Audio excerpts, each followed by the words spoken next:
পরে গাইয়ে খাবি কি? পড়াপড়ির দিন শেষ, মোবাইলে সব পাইন মেরে দিছে, লেখাপড়া সব শেষ, কথা কর না কে? এখন শোনা উঠলো একটু শুনিয়ে মুখস্থ রেখে তাই ধুয়ে মুছে খাতি পারবা, একটু খেয়াল করে শোনো। তো কোরআন শরীফ খানকে আল্লাহ তাআলা আদম আলাইহিস সালামের কাছে দিলে বাকি 103 খান কিতাব লাগতো না। এটা তো পরিপূর্ণ ইসলামী কোর্স, ঠিকই না? তো আল্লাহ তাআলা কোরআন শরীফ ওসমা না দিয়ে এই নামি কাতারি শেষমেশ দিলেন কেন? প্রশ্ন একটু আসে না নাই, কথা বলেন? তে প্রশ্নের জবাব হলো, যে জামানার মানুষ যেমন সেই জামানার জন্য আল্লাহ তাআলা নবী পাঠাইছে তেমন, যে জামানার মানুষের যোগ্যতা যেমন সেই জামানার জন্য কিতাব প্রয়োজন মনে করে আল্লাহ তাআলা সেই রকম কিতাব পাঠাইছে। ক্লাস 1-এর ছাত্ররে এম এর বই দিলি বসবে? এম এ ক্লাসের ছাত্ররে 1-2 বই ভর্তি দিলি পড়বে? সে তাতে তার চাহিদা মিটবে না। আদম আলাইহিস সালাম থেকে নূহ আলাইহিস সালাম পর্যন্ত প্রাইমারির যুগ চলে গেছে। সে সময় যতটুকু বইয়ের দরকার আদম আলাইহিস সালামকে আল্লাহ তাআলা দিয়েছিলেন। মানুষের যোগ্যতা যেমন কিতাব ছিল সেরকম। নূহ আলাইহিস সালাম থেকে ইব্রাহিম আলাইহিস সালাম পর্যন্ত মানুষ প্রাইমারি পার হয়ে হাই স্কুলে ঢুকছে, যোগ্যতা বেড়ে গেছে, ছাত্রর কোয়ালিটি খুব মোটামুটি একটু ভালো কোয়ালিটি, তার ভিতরে আন্তর্জাতিক খ্যাতিসম্পন্ন দামড়া নমরুদ পয়দা হয়েছে। ওরে এই প্রাইমারির বই দিয়ে হবে না বিধে আল্লাহ তাআলা শিক্ষক পাঠাইছে তার জন্য ইব্রাহিম আলাইহিস সালামকে, আর তার সাথে কিতাবও দিয়েছে সেই রকম কিতাব।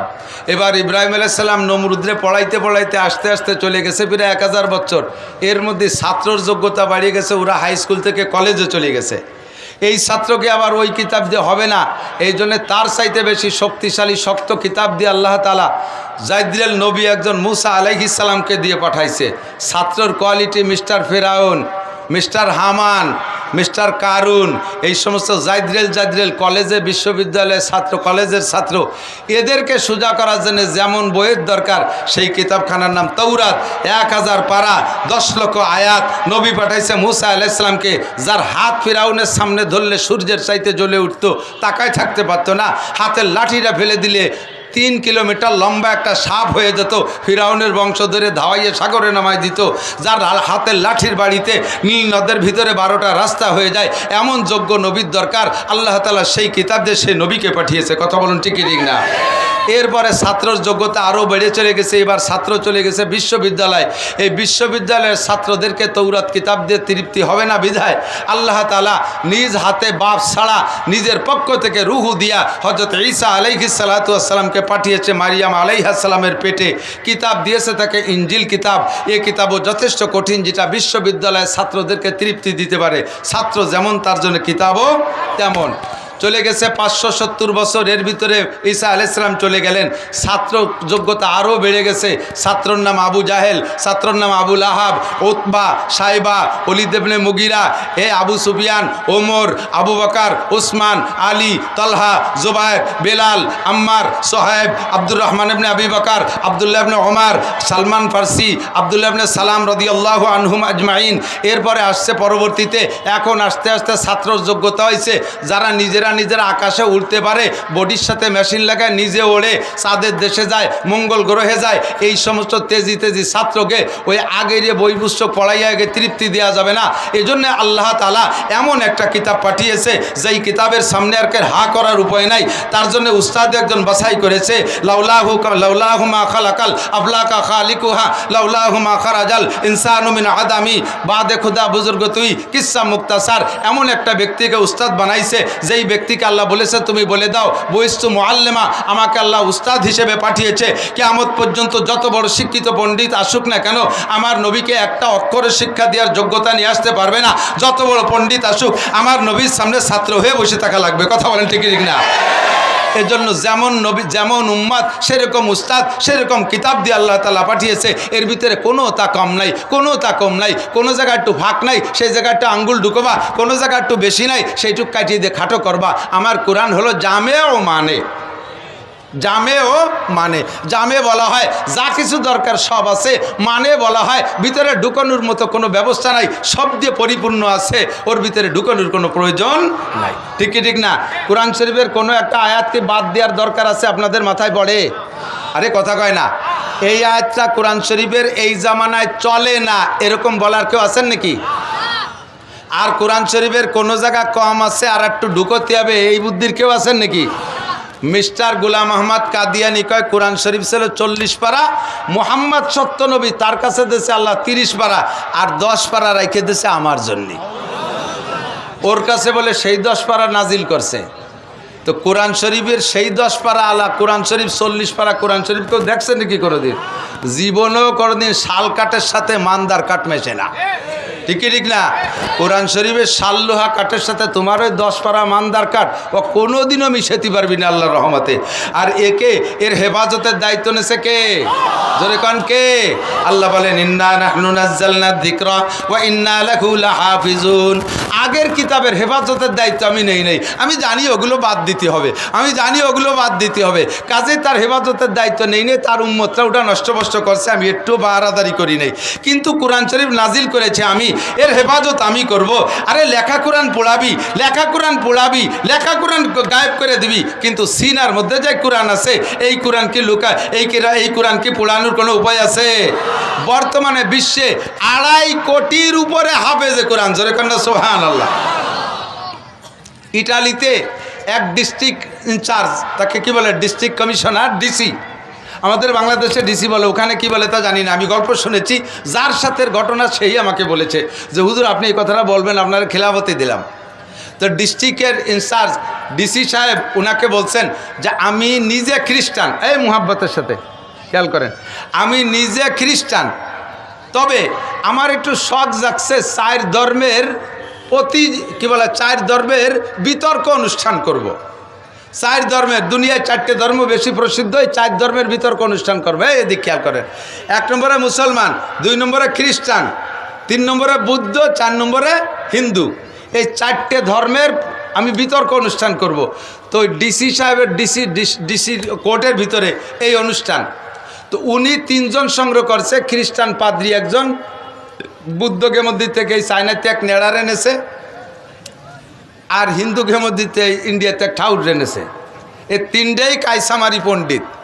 এবার যিনি বলতেছেন, আমাকে চন্দ্র দিগেলে বাড়ি, উনি বলেন যে আমারে দায়িত্ব দিয়েছে, ডিসি সাহেবের সাথে আমার সম্পর্ক ভালো, আমারও বলছে যে জনাব মুসলমান একজন আলেম আপনি সংগ্রহ করেন, আমার এখানে প্রতিযোগিতা হবে, বিতর্ক হবে। তো ওনার 3 জন উনি আনছে, আমি খুঁজতে লেগে গেলাম পুরো ইটালিতে।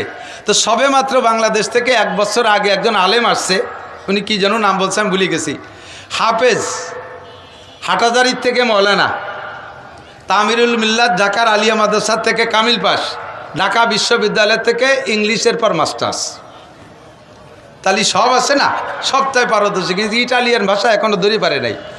উনারে সংগ্রহ করে এনেছে। এবার 4 জনের বিতর্ক অনুষ্ঠান। প্রথমই দায়িত্ব দেশে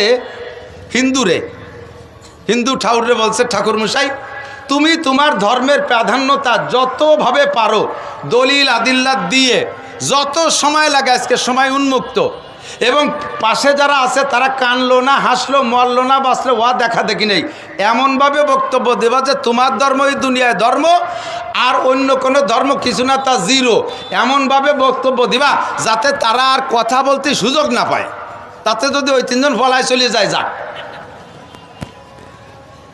হিন্দু মুসাইরে যখন অনুমতি দিয়েছে, হিন্দু ঠাকুর এভাবে বক্তব্য ঝাড়ছে। তো যিনি বলতেছেন উনি বললেন যে এই ঠাকুরের হিন্দু ধর্মের মহত্ব বক্তব্য শুনে আমি নিজেই বিভ্রান্ত হয়ে গেছি, আমারই ভয় লাগতেছে, আল্লাহ কি মুসলমান ছাড়িয়ে দিয়ে হিন্দুই ওয়া লাগে নাকি আল্লাহ জানে।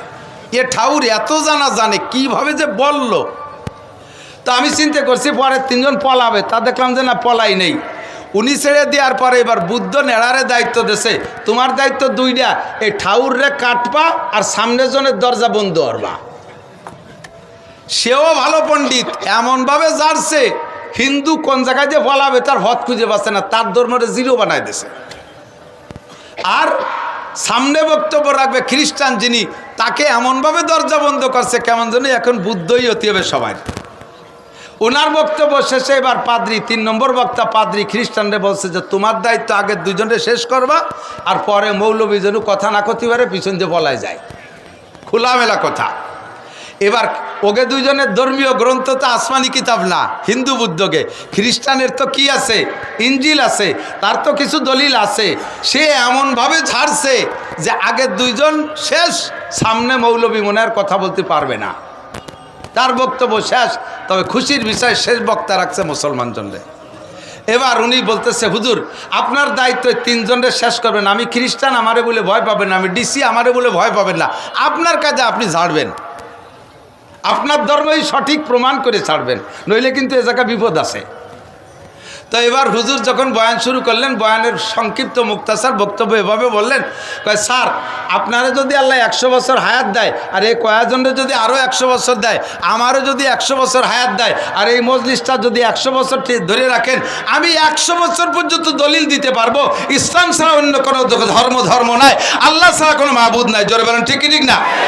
আমি 100 বছর দলিল দিতে পারবো, আমার একটু দলিলই কম হবে না ইনশাআল্লাহ।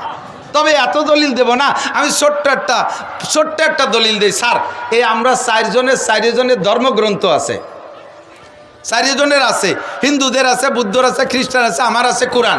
আপনি একটু বলেন, এই 4 জনই চেষ্টা করি দুনিয়ায় যত লিখিত ধর্মগ্রন্থ আছে যার যার ধর্মের সবগুলোই আপনার কাছে জমা দেবে। আপনি সাগরে ডুবই দেবেন, অথবা মাটিতে পুঁতে দেবেন, অথবা আগুন দিয়ে পোড়ায় দেবেন, আমারও যত কোরআন আছে সমস্ত কোরআন পোড়ায় দেবেন। সব কিতাব পোড়ানোর পরে, সমস্ত যার যার ধর্মীয় গ্রন্থ পোড়ানোর পরে এবার ওনাদেরকে দায়িত্ব দেন, আমারও দায়িত্ব দেন, যার যার ধর্মগ্রন্থ যেমন ছিল হুবহু একাকার লিখে দেখাতে হবে। যদি পারে তাহলে আমারটা আমি লিখবো না, আমি চিরতরে সারেন্ডার করব। বলেন অনুমতি দেন, হুকুম দেন। এবার ডিসি সাহেব বলতেছে, মৌলভী সাহেব কী করলো, পারবেন? সবাই পারবেন? ওরা কয় স্যার আপনার ভাই ধরে আমাকে বইখান পোড়াইয়েন না, এই একটু ধুয়ে মুছে বুড়ো আঙ্গুল না চাই খাই বেড়াচ্ছি, যদি পোড়াই দেন তাহলে আর ভাত হবে না। হুজুর বললেন সারা দুনিয়ার কিতাব পড়ায় দেন, সারা দুনিয়ার কোরআন পড়ায় দেন, আমাকে মাত্র 1 ঘন্টা সময় দেবেন, আমি 1000-এর উপরে কপি হুবহু কোরআনে কারীম লিখে দেখাইতে পারবো। ইন্না নাহনু নাযালনা যিকরা ওয়া ইন্না লাহু লাহাফিজুন। ও দোস্ত, যত ষড়যন্ত্র করো আমার কোরআনকে দুনিয়া থেকে মুছে দিতে পারবে?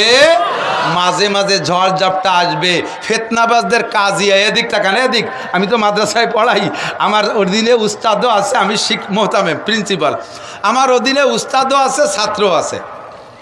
বাস্তব যেটা আমি উপলব্ধি করি, যেই ছাত্রগুলো ঘন ঘন নালিশ করে, যারা মাস্টার আছেন তারা আমার সাথে আশা করি একমত হবেন, যেই ছাত্রগুলো ঘন ঘন নালিশ করে ওই ছাত্রগুলো সম্পর্কে খবর নিয়ে দেখবেন, যারা অন্যায় বেশি করে সে ওই অন্যায় করে টিকে থাকার জন্য ভালো মানুষের নামে নালিশ করে। ঘন ঘন নালিশ করে ও ভালো সাইজে থাকতে চায়, আসলে আকামের গুরু ওই দিয়ে। আর উস্তাদদের মধ্যে যারা কর্মঠ তারা তো কাজ করে যাচ্ছে, যে কয়জন অকর্মা, উস্তাদরা অকর্মা, এই অকর্মা কয়জন প্রতিষ্ঠিত হওয়ার জন্য, টিকে থাকার জন্য ওই কর্মঠ কয়জনের নামে গিবাত শিকায়ত করে, উনি এই কইছে, আপনার নামে এই কইছে, ওই হচ্ছে তাই হচ্ছে, ও কিন্তু কিচ্ছু না। কথা বলেন, এই অকর্মা কয়জন গিবাত করে উস্তাদরা, আর ছাত্ররা যেটা অন্যায় করে ওইটা ভালো ছাত্রদের নামে খালি নালিশ করে সে প্রতিষ্ঠিত হওয়ার চেষ্টা করে। সেম আমরা অত দরি দরবারের দাঁত দাঁড়ি না, আমাকে সময় নাই, আমরা জায়গা মতো আছি। যাদের ধর্মের ভিতরে ত্রুটি আছে, যাদের সমস্যা আছে, তারাই একটা সত্য ধর্ম, একটা স্বচ্ছ ধর্ম, একটা সত্য জাতির উপরে তারাই এসে হামলা করে, আক্রমণ করে, তাদের সম্পর্কে সমালোচনা করে, তার ভিতরে আঙ্গুল ঢুকানোর চেষ্টা করে। আমাদের ওই সময় নাই, আমি কাজে ব্যস্ত। আমাদের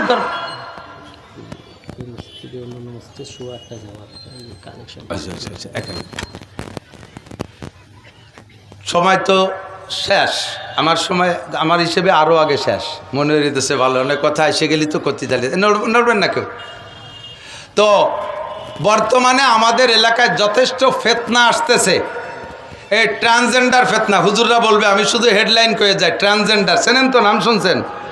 ছেলেরে মাইয়ে কলি মাইয়ে হয়ে যায়, তারে আর কিছু ওরা লাগে না, মেয়েটারে প্যান্ট পরালি ছেলে হয়ে যায়। এই ক্যাইসা কুদরত শুরু হয়েছে চিন্তা করতে পারেন। এই সমস্তগুলোর আবিষ্কারক পশ্চিমে বদমায়েশরা। কথা মানে ঠিক না? সবগুলোর আবিষ্কারক। আমাদের দেশে হাটাজারি, পটিয়া, বাবুনগর, জিরি, নাজিরাট, লালবাগ, ফরিদাবাদ, মালিবাগ, যাত্রাবাড়ি, গহরডাঙ্গা, বাহিদ্দে, আসলিয়া, নকলিয়া যত যা আছে সমস্ত আমাদের এই কওমি উলামায়ে কিরামদের মাধ্যমে আমরা ধর্ম পাইছি, দিন পাইছি। আমরা এক গতিতে চলতেছিলাম, কতক্ষণ ঠিক না? আমরা জীবনেও কানে রফে দান করি নাই, আমরা বইয়ের বা সানা বান্ধি নাই, আমিন জোরে কই নাই, ইমামের পিছনে সুরো ভাতেয়া পড়ি নাই, এখনও পড়ি না। এত বড় বড় মুহাদ্দিস এই যে মাওলানা হুজুর শাইখুল হাদিস সাহেব, আমার পাশে বসা হযরত মাওলানা রাশেদ সাহেব, এ বড় বড় আলেম আমাদের দেশে বিদ্যমান, আমাদের কাছে আসে না।